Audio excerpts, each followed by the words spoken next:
नमस्कार दोस्तों, government exam info में आपका स्वागत है। तो आज से हम शुरू करने वाले हैं पशुधन प्रसार अधिकारी के लिए जो सिलेबस था, इसका जो सिलेबस दिया गया था उसके अकॉर्डिंग ही आज हम इन टॉपिक्स को क्लियर करेंगे और आज से हम ये वीडियो शुरू कर रहे हैं। तो आज जो यूनिट वाइज पहला टॉपिक है वो है सेल एंड सेल थ्योरी, कोशिका और कोशिका सिद्धांत, यानी कि इसमें कोशिका किस तरह की होती हैं, इसका जो स्ट्रक्चर है वो कैसा है, इसके पार्ट्स क्या हैं, जो भी इम्पोर्टेंट टॉपिक्स हैं वो सारे इसमें आज हम क्लियर करेंगे। तो आज का वीडियो इम्पोर्टेंट रहेगा और आने वाले और भी वीडियोस में सारे टॉपिक्स हम क्लियर करेंगे। तो चलिए देखते हैं आज का वीडियो। और शुरू करने से पहले अगर आप चैनल पर नए हैं तो सब्सक्राइब जरूर कर लें और पास में बेल आइकन को भी जरूर प्रेस कर लें, ताकि जब भी कोई नई वीडियो अपलोड हो तो आपको उसकी अपडेट मिल जाए। तो चलिए देखते हैं आज का जो हमारा टॉपिक पहले क्या है वो देखते हैं, उसी के अकॉर्डिंग हम आज का वीडियो देखेंगे। तो दोस्तों यहाँ पर आप देख सकते हैं जैसा कि सिलेबस में दिया गया था, जो पहला हमारा टॉपिक था वो था काइटोलॉजी एंड मॉलिक्यूलर बायोलॉजी। तो इसको ही आज हम डिस्कस करेंगे। इसमें cell structure, cell theory, prokaryotic, eukaryotic cells क्या हैं, सेल वॉल क्या है, ये सारी चीज़ें हम देखेंगे। सेल मेम्ब्रेन, ये सारी चीज़ें हम आज की वीडियो में देखेंगे। और आखिर में वीडियो के आपसे कुछ क्वेश्चंस पूछे जाएंगे, उसका आंसर आप कमेंट करके बता सकते हैं और जिसका भी करेक्ट आंसर होगा नेक्स्ट वीडियो में उसको यहाँ पर उसका नाम यहाँ पर बताया जाएगा और जो भी आंसर आप देंगे उसको यहाँ पर डिस्कस किया जाएगा, सही है या गलत। तो चलिए शुरू करते हैं आज का टॉपिक। सबसे पहले देख लेते हैं कि जो सेल का स्ट्रक्चर होता है वो किस तरह का होता है। तो यहाँ पर जो आप सेल देख रहे हैं वो एनिमल सेल है। इसमें कुछ पार्ट्स हैं। पहला है साइटोप्लाज्म, सेल मेम्ब्रेन, दूसरा mitochondria, nucleus, DNA, endoplasmic reticulum, lysosome, ribosome और गैल्गी एपरेटस, ये पार्ट्स हैं एनिमल जो सेल है उसके। तो इसको अभी हम डिस्कस करते हैं थोड़ी देर में। इससे पहले अब जो पादपों में यानी कि पौधों का जो सेल होता है वो कैसा होता है वो देख लेते हैं। तो दोस्तों देखिए यहाँ पर ये प्लांट सेल का स्ट्रक्चर दिया गया है। इसमें जो पहला पॉइंट है वह है सेल वॉल, ये देखिए आप। नंबर 2 न्यूक्लियस, ये रहा। न्यूक्लियर एनवलप जो इसको कवर करता है। न्यूक्लियर पोर, नंबर 4, ये जो इसके बीच में कैप दिख रहा है आपको, न्यूक्लियस जो बीच में दिख रहा है पॉइंट यहाँ पर। Endoplasmic reticulum, cytoplasm, mitochondria, ribosomes, chloroplast, Golgi apparatus क्या होता है, वैक्यूलो प्लाज्मा मेम्ब्रेन और इसके अलावा प्लाज्मोडेस्माटा। तो ये सारे टॉपिक्स हैं प्लांट सेल के। अब देखते हैं कि ये सारे टॉपिक्स इसमें जो इम्पोर्टेंट पॉइंट्स हैं वो क्या क्या हैं। तो सबसे पहले हम देख लेते हैं कि जो सेल का बेसिक डेफिनेशन क्या है। तो जीवों का जो शरीर है वो अनेक सूक्ष्म कलायुक्त पृथक इकाइयों के रूप में बना होता है और इसे कोई सेल कहते हैं। यह है इसका बेसिक डेफिनेशन। सेल की जो खोज की थी वो की थी रॉबर्ट हुक ने। इन्होंने सबसे पहले मृत पादप ऊतक कॉर्क में इसको देखा था और इसको सेल नाम दिया गया था रॉबर्ट हुक द्वारा। तो इन्होंने जो सबसे पहले कॉर्क में इसको देखा था, तो क्वेश्चन पूछा जाए अगर कि जो सेल की खोज की थी या सेल की जो सिद्धांत है, जो सेल की जो संज्ञा है या नाम दिया था सेल, सबसे पहले किसने दिया था या इसकी खोज किसने की थी, तो इसका राइट आंसर है रॉबर्ट हुक ने की थी। इसके अलावा रॉबर्ट हुक ने एक माइक्रोग्राफिक नामक पुस्तक लिखी है और इसमें कहा गया है कि अनेक कोशिकाएं एक कोशिकीय जीवों के रूप में स्वतंत्र जीवन व्यतीत करती हैं, जबकि जो बहुकोशिकीय जीवों में जो कोशिकाएं हैं वो शरीर की संरचनात्मक एवं क्रियात्मक इकाइयों का काम करती है। तो यानी कि जो शरीर की संरचना है वो सेल से ही बनी है।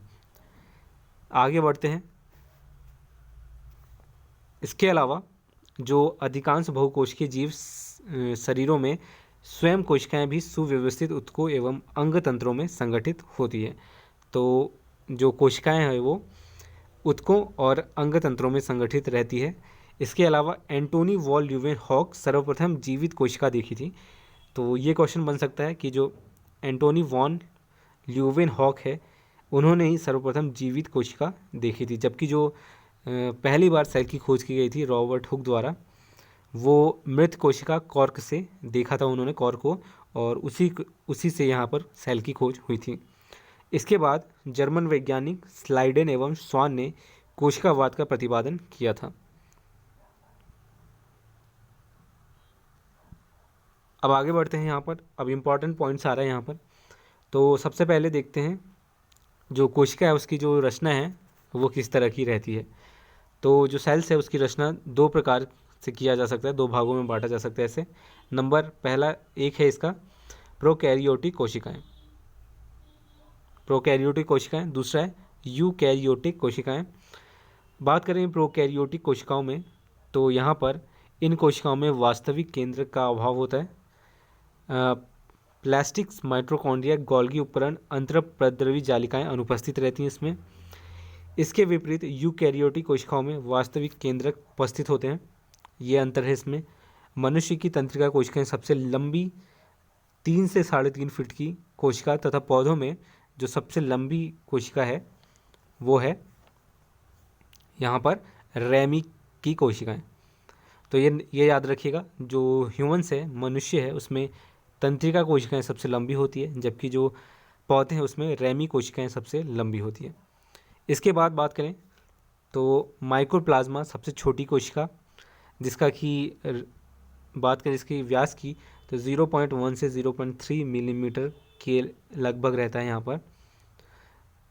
इसके अलावा डायलिस्टिर न्यूमोसिटेंस सबसे कम लंबाई की कोशिका होती है।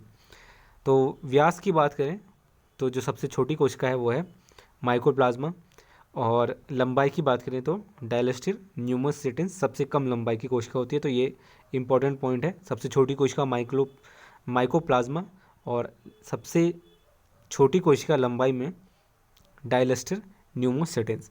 तो ये दो नाम याद रखिएगा आप। चलिए आगे बढ़ते हैं। अब आते हैं इसके पार्ट्स में। तो सबसे पहले जैसा कि हमने देखा था सेल वॉल क्या होता है इसको देखते हैं। तो प्राथमिक और द्वितीयक और तृतीयक परतों में कोशिका भित्ति बनी होती है, जो अभी हमने डायग्राम देखा था। मैं अभी आपको दोबारा दिखाता हूँ। तो प्राथमिक कोशिका भित्ति सेल्यूलोज से बनी होती है। Cellulose, hemicellulose, protein, lipid तथा कैल्शियम एवं मैग्नीशियम के कार्बोनेट से मिलकर बनी होती है। ये cellulose, hemicellulose, protein, lipid, calcium और मैग्नीशियम के कार्बोनेट से मिलकर बनी होती है प्राथमिक कोशिका। तो ये यहाँ पर याद रखिएगा। दूसरी जो भित्ति होती है या दीवार कह सकते हैं, वो सबसे अधिक मोटी होती है। इसका तथा इनकी भित्तियों पर लिग्निन नामक पदार्थ निक्षेपण रहता है। तो अगर क्वेश्चन पूछा जाए कि जो द्वितीय भित्ति होती है उस पर कौन सा पदार्थ निक्षेपित रहता है, लगा रहता है, तो इसका राइट आंसर है लिग्निन। तो ये याद रखिएगा आप। तृतीय कोशिका की बात करें तो भित्ति सूखे हुए जीव द्रव्य से बनी होती है। इसके अलावा इन्हीं भित्तियों में प्लाज्मोडेस्माटा जीव द्रव्य के प्रवाह को बनाए रखते हैं। तो अगर क्वेश्चन आए कि जो दो कोशिकाओं के बीच जीव द्रव्य के प्रवाह को बनाए रखने वाला जो छिद्र है उसका नाम क्या है, तो इसका राइट आंसर है प्लाज्मा डेस्मेटा।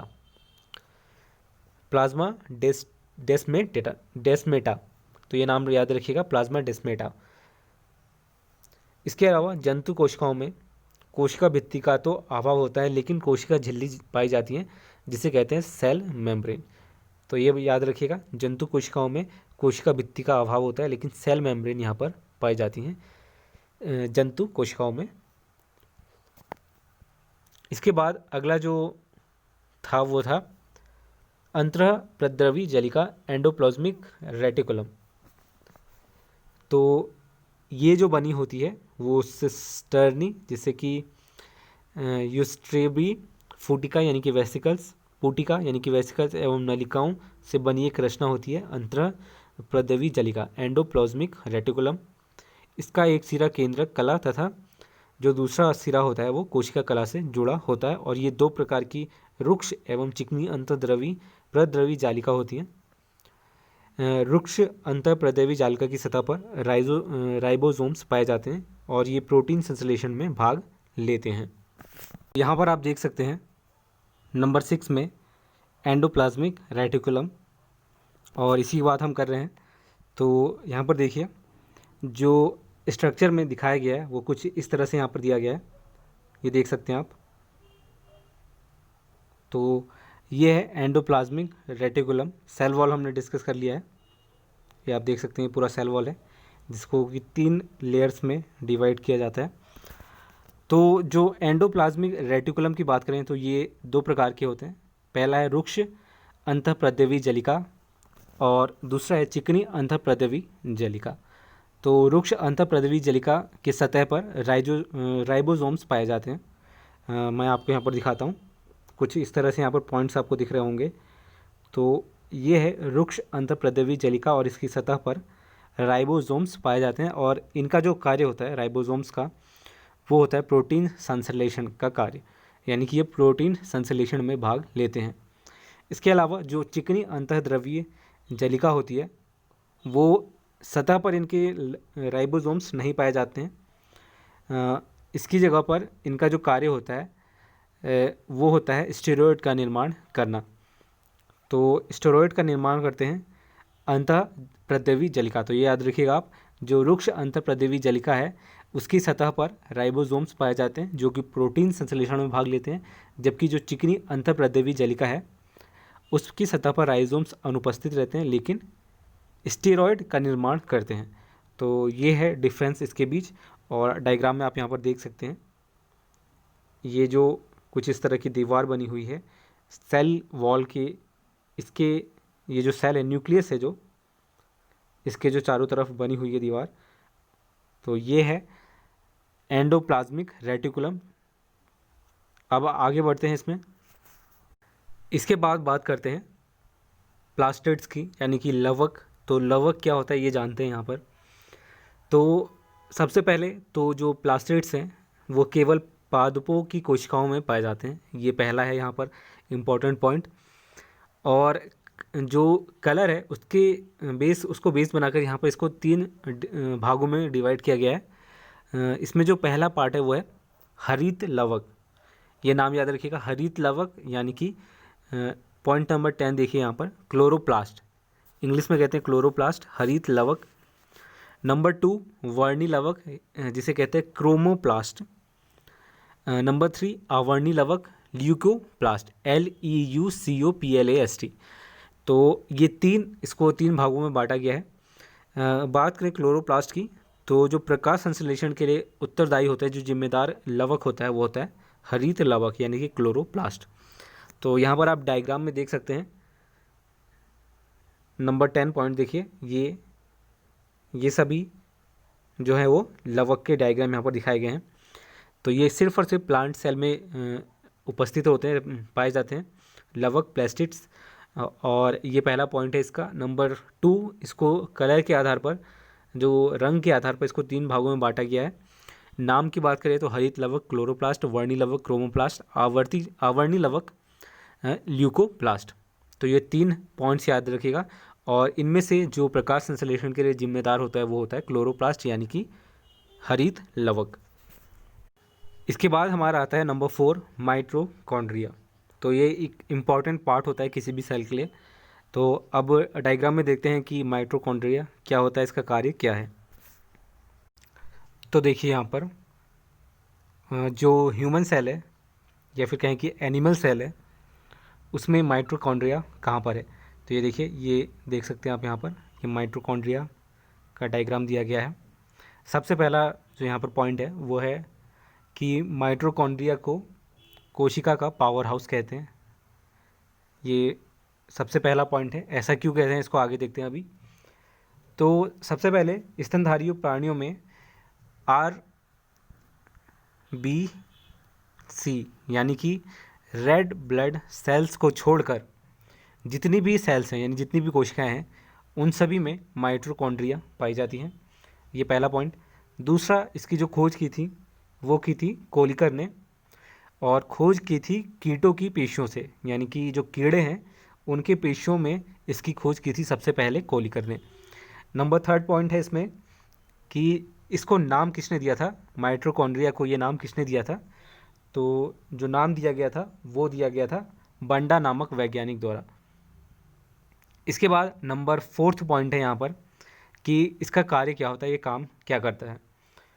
तो माइटोकॉन्ड्रिया में ऑक्सीजन का अपचयन, फॉस्फेटीकरण की क्रियाओं के फलस्वरूप कोशिका के लिए आवश्यक जो एनर्जी है, ऑक्सीजन का अपचयन, फॉस्फेटीकरण की क्रिया के फलस्वरूप जो कोशिका के लिए आवश्यक ऊर्जा है वो IATP के रूप में बनती है। तो ये है यहाँ पर माइटोकॉन्ड्रिया का जो मुख्य रूप से काम होता है वो। और चूँकि ये कोशिका को ऊर्जा प्रदान करती है, इसीलिए इसे कहा जाता है पावर हाउस ऑफ सेल, यानी कि कोशिका का ऊर्जा गृह। तो यहाँ पर जो याद रखने वाली बात है, नंबर 1, जो माइटोकॉन्ड्रिया की खोज की थी वो की थी कोलिकर ने एक कीट के पेशियों में। नंबर 2, इसका जो नाम दिया था वो दिया था बंडा नामक वैज्ञानिक ने। नंबर 3 यहाँ पर है, जो इसका कार्य है वो ये है कि जो माइटोकॉन्ड्रिया जो है ऑक्सीजन का अपचयन तथा फॉस्फेटीकरण की क्रियाओं के फलस्वरूप सेल को एनर्जी प्रदान करता है ATP के रूप में, यानी कि एडोसिन ट्राइफॉस्फेट के रूप में ये एनर्जी प्रदान करता है सेल को। तो ये नंबर 3 पॉइंट इम्पॉर्टेंट पॉइंट है। इसके बाद इसी के लिए इसे कहते हैं पावर हाउस ऑफ सेल। तो ये 4 पॉइंट्स हैं जो इस माइटोकॉन्ड्रिया के टॉपिक से पूछे जा सकते हैं। अब बढ़ते हैं आगे। अब अगला देखते हैं। तो यहाँ पर नंबर 11 पॉइंट देखिए, गोल्गी एपरेटस, गोल्गी उपकरण, ये पॉइंट दिया गया है। तो अब इसके बारे में देखते हैं। तो सबसे पहला पॉइंट, इसकी खोज किसने की थी? तो जैसा कि नाम दिया गया है गोल्गी एपरेटस, तो कैमिलो गोल्गी ने इसकी खोज की थी, इसीलिए इसका नाम पड़ा गोल्गी एपरेटस। दूसरा इम्पॉर्टेंट पॉइंट कि इसे बहुरूपीय भी कहा जाता है। तो क्वेश्चन ये भी आ सकता है कि जो प्लांट सेल है उसमें ऐसा कौन सा पार्ट है जिसे बहुरूपीय भी कहा जा सकता है? तो आपका आंसर होगा गोल्गी एपरेटस। और ऐसा इसलिए कहा जाता है क्योंकि ये आवश्यकता अनुसार इसका रूप बदलता रहता है। तो डायग्राम में आप देख सकते हैं नंबर 11 पॉइंट पर, ये है गोल्गी एपरेटस का डायग्राम। इसके बाद इसका जो कार्य होता है वो क्या होता है ये देखते हैं। तो इसके बाद इसका जो कार्य होता है वो है कि कोशिका भित्ति का जो निर्माण होता है उसके लिए जो आवश्यक पैक्टिन है ये उसको प्रदान करता है, तथा कुछ कार्बोहाइड्रेट्स का संश्लेषण भी ये करता है। तो इसमें जो याद रखने वाली बात है वो है कि इसकी खोज किसने की थी? कैमिलो गोल्गी ने, इसी के नाम पर इसका नाम पड़ा गोल्गी एपरेटस। नंबर 2, इसे बहुरूपीय भी कहा जाता है क्योंकि ये आवश्यकता अनुसार अपना रूप बदलता रहता है।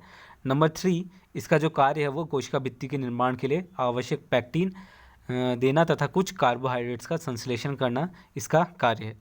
तो ये 3-4 पॉइंट्स है, इसको याद रखिएगा आप। चलिए देखते हैं अब नेक्स्ट जो हमारा टॉपिक है वो है लाइसोजाइम। तो यहाँ पर आप देख सकते हैं लाइसोसोम। तो इसका जो सबसे पहले पता लगाया था वो लगाया गया था C.D. ड्यूव द्वारा। C.D. ड्यूव ने सबसे पहले लाइसोजाइम्स का पता लगाया था। अब इसके बाद पॉइंट नंबर 2 की बात करें तो इसमें जल अपघटनीय एंजाइम भरे होते हैं। नंबर 3, इसमें जल अपघटनीय एंजाइम्स कोशिका के सभी पदार्थों का पाचन करते हैं। नंबर 4, सामान्यतः लाइसोसोम संचित पदार्थ जैसे कि वसा, ग्लाइकोजन, प्रोटीन आदि का पाचन कर कोशिका को ऊर्जा प्रदान करते हैं, लेकिन ये कभी कभी स्वयं फटकर समस्त कोशिका को नष्ट कर देते हैं, इसीलिए इसे आत्महत्या की थैली भी कहते हैं। तो अगर आपसे पूछा जाए कि सेल में जो आत्महत्या की थैली है उसे वो किसे कहा जाता है, सेल के किस भाग को कहा जाता है? तो इसका राइट आंसर है लाइसोसोम को। तो ये है लाइसोसोम। सब इसके पॉइंट्स याद रखिएगा। किसने खोज की थी इसकी? C.D. ड्यूव ने। इसमें जल अपघटनी एंजाइम्स भरे होते हैं। नंबर 2, इसमें जल अपघटनी जो एंजाइम्स होते हैं वो कोशिका के सभी पदार्थों का पाचन करते हैं। नंबर 3, और सामान्यतः जो लाइसोसोम है वो संचित पदार्थ जैसे कि वसा, ग्लाइकोजन, प्रोटीन आदि का पाचन कर कोशिका को ऊर्जा प्रदान करती है। Number 4 point. तो ये याद रखने वाली चीज़ें हैं इसमें। अब बढ़ते हैं आगे। तो अब अगला देखते हैं यहाँ पर। तो हमारा अगला पॉइंट है यहाँ पर राइबोसोम। तो राइबोसोम की बात करें तो इसकी खोज की थी क्लॉडी ने। प्रोटोप्लाज्मा में इसे देखा था सबसे पहले, तो ये याद रखिएगा क्लॉडी ने इसकी खोज की थी, प्रोटोप्लाज्मा में इसे देखा था। नंबर 2, इसके कार्य की बात करें तो ये प्रोटीन संश्लेषण का कार्य करता है राइबोसोम। इसीलिए नंबर 3 बात करें तो इसीलिए इसे कहा जाता है कोशिका का प्रोटीन फैक्ट्री, प्रोटीन बनाने की फैक्ट्री से कहा जाता है राइबोसोम को। तो ये 3 इंपॉर्टेंट पॉइंट है, इसकी खोज की थी क्लाउडी ने। ये प्रोटीन संश्लेषण का कार्य करता है। नंबर 3, चूँकि ये प्रोटीन संश्लेषण का कार्य करता है इसीलिए इसे कोशिका का प्रोटीन बनाने की फैक्ट्री भी कहते हैं।